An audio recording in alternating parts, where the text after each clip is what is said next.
J'ai eu l'occasion de donner des cours de pixel art à des étudiants et vraiment la première chose que je leur disais à chaque fois, c'était si un jour on vous propose de faire du Metal Slug, fuyez.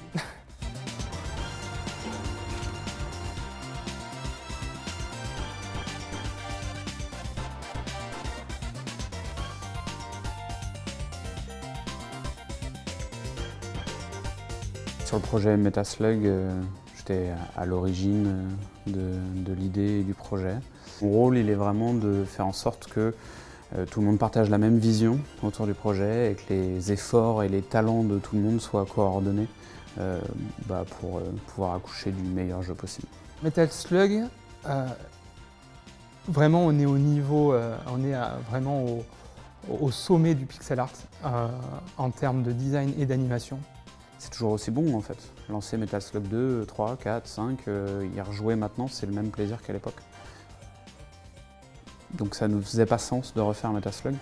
Et c'est là où du coup j'ai proposé de faire un tactical, parce que nous on avait un ADN qui était très fort dans le tactical RPG. Donc on essaye au mieux de faire nos recherches au préalable avant de designer quoi que ce soit. Après du coup au moment de designer chaque perso, on essaye à chaque fois de conserver l'identité du personnage, tout en lui rajoutant du coup de nouveaux éléments, parce que vu qu'on est sur un tactical, les personnages ont besoin de nouveaux outils qu'ils n'avaient pas dans la licence de base. Donc chez nous, par exemple, cet aspect nerveux, cet aspect rapide avec beaucoup d'ennemis, ça s'est retrouvé dans des systèmes de renfort qu'on peut avoir, dans la durée de nos missions, qu'on essaye à chaque fois de garder assez courte, en tout cas en dehors des missions de boss. C'est vraiment à ce niveau-là. C'est aussi donc dans des capacités de combat au niveau des personnages qui vont pouvoir du coup rejouer si jamais ils sont joués d'une certaine façon, selon les différents passifs qu'ils vont avoir. Voilà, c'est essayer vraiment d'identifier ces sensations-là et de les retranscrire comme on peut en tactical. Donc c'était vraiment comme ça, réfléchir aux axes du run and gun et quels axes on pouvait injecter dans un tactical pour essayer de faire un tactical qui est nerveux, qui soit un peu exigeant quand même et qui fasse plaisir aux fans de la licence.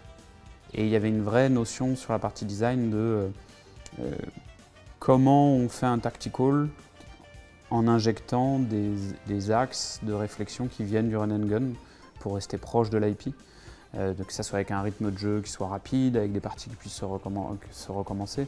Le fait que ça soit un roguelike, c'est un rappel direct des jeux d'arcade en fait, de ok, je remets une pièce et je recommence.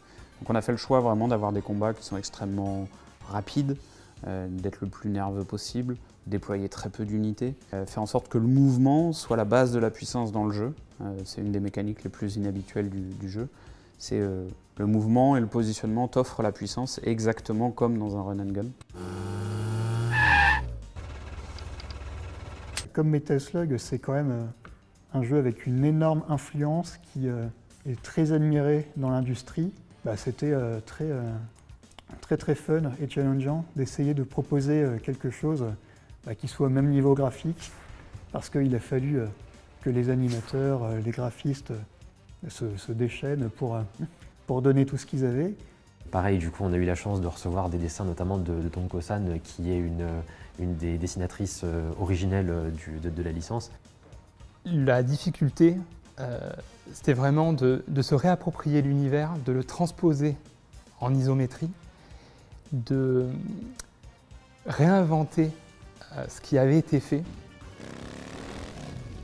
On a voulu rester vraiment extrêmement fidèle, mais la majorité de ce qui a été reproduit provient de la série d'origine. J'ai eu la chance de rencontrer des artistes qui étaient là sur le premier Metal Slug, qui étaient là sur Metal Slug 1 et Metal Slug 2, et qui adoraient ce qu'on faisait parce que pour eux ça redonnait vie à leur création d'une autre manière. Ils ont adoré le fait qu'on était obligé d'imaginer toute l'isométrie, et donc Guillaume vous en parlera mieux que moi, mais tout le travail qui a été fait sur les boss, pour eux c'était très amusant et à voir.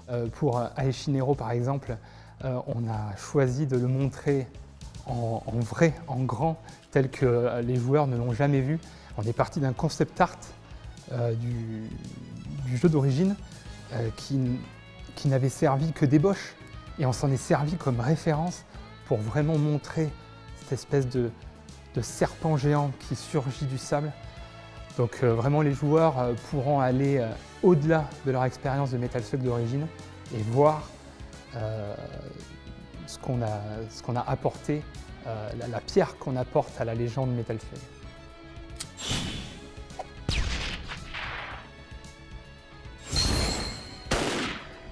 Avec la différence que souvent on va introduire de l'aléatoire.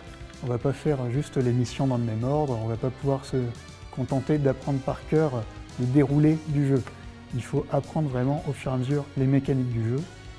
Et une fois que le joueur a validé ses apprentissages, donc c'est-à-dire qu'il arrive à arriver assez loin dans une partie, on va débloquer des nouveaux éléments de gameplay.